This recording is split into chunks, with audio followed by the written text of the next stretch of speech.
Yang saya sayangi, saya Supriyadi. Kali ini saya akan menghadirkan satu presentasi atau semacam training terkait dengan sistem pemompaan. Training ini saya namakan Pump School, dan kali ini Pump School 1. Ya. Pump School 1 kita akan masuk hal yang sangat dasar, yaitu konstruksi pompa.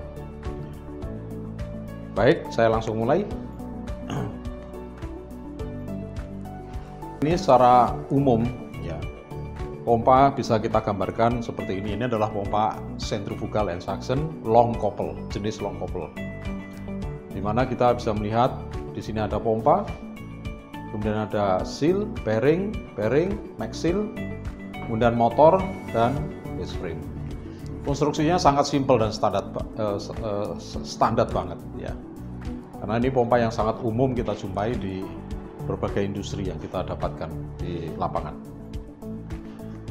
Selain itu, saya akan jelaskan satu-satu mengenai centrifugal pump. Jadi centrifugal pump ada yang berbentuk seperti ini disebut vertical inline. Ya. Vertical inline karena motor ada di atas, ya, bentuknya vertikal. Inline karena sisi hisap dan sisi keluar atau discharge sejajar. Versi lain adalah end suction, dua-duanya ini end suction. Yang satu long couple, yang satu close couple. Semua pompa single stage, baik vertical end suction, close couple, long couple ini adalah pompa yang didesain untuk kapasitas yang besar, relatif lebih besar dibanding headnya atau tekanannya. Lanjut. Kemudian saya akan masuk sedikit ke tipe lain, yaitu vertical multi-stage pump, horizontal multi-stage pump. Ya, horizontal multi-stage pump ini pompa, misalnya pompa kecil yang dipakai banyak di rumah tangga.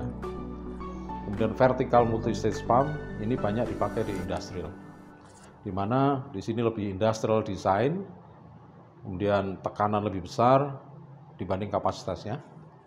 Demikian juga yang seperti ini, ataupun yang terakhir untuk submersible groundwater pump. Ya. Aplikasinya bermacam-macam, walaupun ini semua juga disebut centrifugal pump. Cuman disebut multi-state, kalau yang tadi single state. Single state, multi-state itu hanya karena perbedaannya di jumlah impeller. Kalau multi-state, impellernya lebih dari satu. Ya. Kalau single state, cuma satu. Oke. Secara umum, instalasi pompa adalah seperti ini. Kita lihat di gambar. Ya. Jadi pompa menghisap menggunakan check valve, ini wajib harus ada check valve-nya di bawah. Kemudian melalui pipa hisap dan ini pipa dorong. Jadi terbagi dua, ya, pipa hisap dan pipa dorong. Kemampuan hisap ini sangat tergantung daripada pompa itu sendiri. NPSH-nya berapa? Ya, nanti kita akan bicara NPSH di tahap berikutnya. Ya, tapi sekarang kita hanya mengenal dulu, ya, seperti apa sih instalasinya. Ya. Baik vertical multi-state maupun single state bisa dipasang dengan cara instalasi seperti ini. Ya, tidak ada bedanya. Cuman apakah pompa harus dipasang seperti ini? Enggak, ya. Ada kalanya bisa dipasang dengan positive suction. Kalau ini disebut negative suction, kalau dia air dari atas disebut positive suction. Cuman biasa di sini harus ada valve dan lain-lain, itu adalah untuk menjaga supaya flow pompa tidak berlebih. Ya. Jadi kita untuk membatasi jumlah air dan juga supaya daya hisap atau kemampuan hisapnya maksimal. Jadi kalau susah ngisap, simpelnya pompa di throttling atau dibukanya dikurangi. Gitu. Lanjut, ini adalah contoh detail pompa untuk end suction pump. Ya. Kita bisa lihat di sini kalau kita potong dalamnya itu di sini ada maxil, ada impeller, ya, ini disebut hydraulic komponen. Ini ada bearing, ada 2, kemudian ini shaft, mechanical seal ada di dalamnya. Nah, jenis pompa seperti ini ada yang mechanical seal, ada yang gland packing atau stuffing pump. Itu ada pilihan. Mechanical seal juga banyak pilihan, disesuaikan dengan liquid atau fluida yang dipompa. Apakah agresif, mengandung kimia atau tidak. Nah, ini berbagai macam pilihan. Harga pun sangat tergantung. Material pompa juga banyak pilihan, tergantung liquid yang dipompa. Kalau agresif, maka ada stainless steel 316 atau duplex material atau 904L. Ini adalah impeller. Nah, ini adalah maintenance ya. Ketika bongkar pasang pompa seperti ini, memang kelihatan agak ribet ya. Karena kita mesti melakukan pembongkaran kopling pertama, lalu pembongkaran ini yang namanya bagian belakang ya, kita tarik keluar, baru kemudian ganti seal ya. Pada umumnya bagian yang paling rentan adalah seal ya, ini ada waktunya untuk diganti, sehingga pompa yang seperti ini relatif lebih sulit untuk melakukan maintenance ya, karena butuh waktu. Nah, baru ditarik ke belakang dan seterusnya. Pompa yang berikutnya adalah vertical centrifugal vertical inline yang tadi sudah saya sebutkan. Konstruksinya seperti ini. Jadi air masuk dari sini, kemudian berputar dan keluar ke sebelah kanan. Jadi ini inline, lurus satu garis. Manfaatnya apa? Ini space-nya lebih kecil dibanding end suction tadi. Kalau end suction kan panjang karena di dalamnya ada base frame yang panjang. Kalau ini kan berdiri, jadi space yang dibutuhkan lebih kecil. Seperti itu. Kemudian ini hampir sama ya. Bagian-bagiannya aja ini.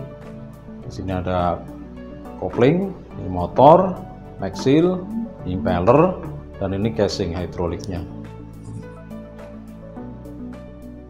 Kemudian berikutnya kita coba memahami apa yang disebut horizontal split case. Ini jenis pompa yang besar juga, ya, kapasitasnya cukup besar. Inline juga, karena ini masuk sisi hisap atau suction di kiri, discharge di sebelah kanan, satu garis. Disebut split case karena memang bisa dibuka casingnya ini. Jadi separuh ya, jadi kita bisa buka posisi seperti ini. Untuk apa? Akses maintenance seal, kembali lagi. Tapi ganti seal tetap ya mesti ngangkat bearing dan shaft bearing dan lain-lain. Oke, pompa yang lainnya ya. Sorry, mungkin saya balik sedikit. Aplikasinya di mana pompa ini ya? Pompa yang horizontal split case ini bisa dipakai di HVAC, yaitu di cooling tower maupun chilled water pump, itu cukup besar. Kemudian di PDAM di intake, ngambil air baku dari sungai, itu juga pakai pompa ini. Atau pompa pemadam kebakaran, firefighting, pompanya juga seperti ini. Ya, basicnya sama. Berikutnya lagi kita mengenal apa yang disebut dengan pompa submersible. Nah, ini adalah pompa submersible. Submersible deep well yang dipakai untuk sumur. Ya. Jadi pompanya seperti ini, stainless steel full. Ya. Dipasang di dalam tanah seperti ini, di sumur tanah.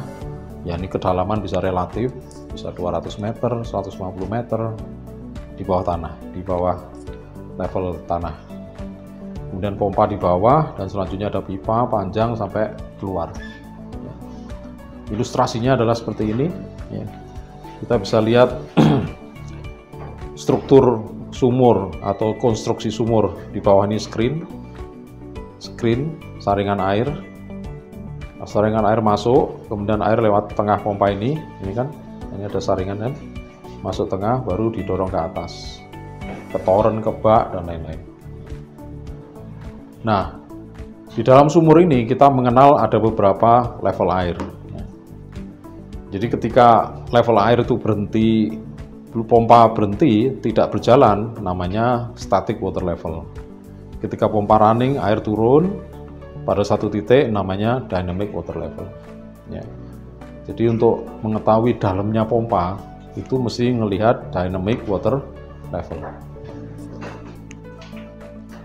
Selanjutnya, untuk detailnya pompa yang seperti ini tergolong multi state. Pompa submersible tadi itu, ya, ini adalah digolongkan sebagai pompa multi state. Sama dengan pompa centrifugal yang multi state.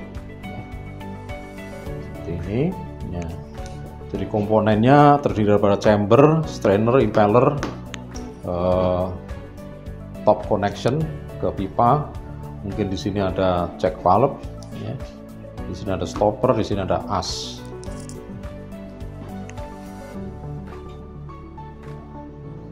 Kemudian pompa berikutnya lagi adalah pompa celup, tapi yang disebut pompa kuras. Ada pompa kuras, ada pompa limbah, ada pompa air hujan. Ya. Jadi instalasi tipikal instalasi seperti ini. Jadi pompa ada di bawah, terkonek dengan pipa ke atas, lalu melewati jaringan pipa. Pompa ini dicelup dalam air, pasti karena disebut submersible ya. Terus kemudian si pompa ini bisa dilengkapi dengan guide rail untuk automatic discharge coupling. Jadi untuk melepas pompa ini tidak perlulah orang turun lewat tangga baru ngelepasin baut di sini, nggak perlu. Karena kenapa? Karena di dalamnya ini biasanya mengandung racun berbahaya, gas yang berbahaya. Ya. Oleh karena itu dilengkapi yang disebut automatic discharge coupling, sehingga kalau mau servis tinggal tarik rantainya ke atas, maka pompa akan terangkat. Setelah selesai diturunkan lewat guide rail dan dia akan tersambung secara otomatis. Pompanya ada berbagai macam seperti ini. Ya, kalau yang seperti ini adalah pompa kuras, bisa dipakai untuk kolam ikan atau ketika banjir rumah dan lain-lain. Sedangkan yang ini dipakai untuk biasa. Kita bisa lihat dari strainer di bawahnya ini dipakai untuk air hujan. Sedangkan yang seperti ini atau seperti ini dipakai untuk air limbah. Ya. Oke, ini cara kerjanya dan berapa sih partikel yang bisa dipompa. Ini sangat tergantung sekali dengan ukuran daripada partikel. Tipe pompa masing-masing memiliki ukuran partikel. Nah, seperti ini ya gambarannya. Nah, impellernya itu ada juga yang jenis vortex atau super vortex, ada grinder dan lain-lain. Ini tergantung dari partikelnya. Kalau partikelnya besar, maka seri yang dipakai atau gap impeller yang dipakai itu yang sisi besar. Ya. Jadi karena pompa limbah, maka dia harus mampu untuk handle itu. Dan kesemua pompa itu kita sebut sebagai non-clogging. Ya, non-clogging itu artinya pompa yang tidak macet karena operasional dia, ya, tidak macet. Nah, ini ada grindernya.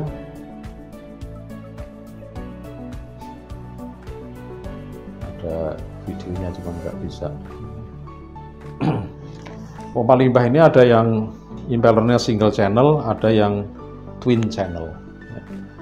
Channelnya makin banyak, twin atau three, maka headnya makin tinggi, dorongannya makin tinggi. Single channel itu untuk kapasitas besar, anunya rendah, headnya rendah.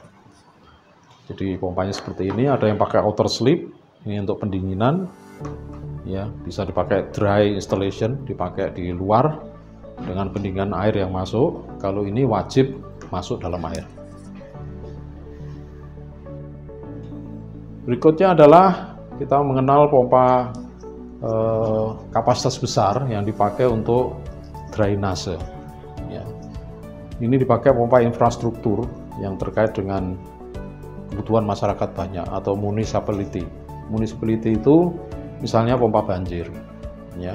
Jadi dia mengendalikan air di sungai, waduk atau satu tempat tertentu agar level air dijaga. Ya. karena hujan dan jatuhnya air tidak bisa dipastikan, artinya besar sekali jumlahnya, maka pompa ini juga ukurannya sangat besar. Ya. Jadi menghisap airnya banyak, karena untuk menurunkan level banjir di suatu tempat.